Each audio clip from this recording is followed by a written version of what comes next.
Welcome. In front of me is a Samsung Galaxy M15, and today I will show you how you can put this phone into recovery mode.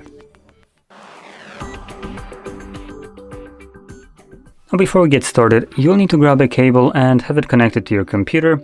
Once you have that, you can then begin by plugging it in. Nice battery percentage. We don't need to allow anything that pops up. Next, find the power options right here and select power off.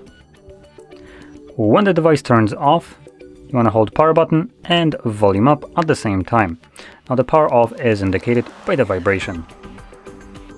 After a moment, we should have a Samsung logo show up on the screen like this, and then Galaxy under that, at which point you want to let go of the power button but keep holding volume up. And as you can see, this will then take us to the recovery mode. Now in this mode, you will need to use volume buttons to navigate there down or up, depending on which one you press, and power button will be used to confirm whatever is selected.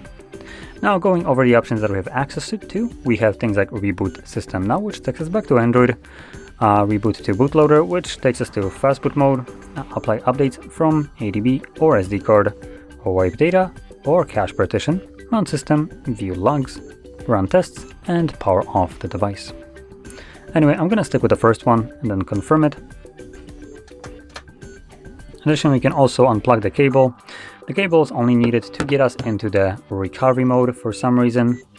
Unlike every other device which doesn't need it, Samsung needs to be special and make it harder for you to access certain parts of your device, so that's why we need a cable.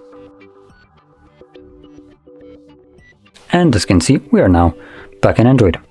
So, if you found this video helpful, don't forget to hit like, subscribe, and thanks for watching.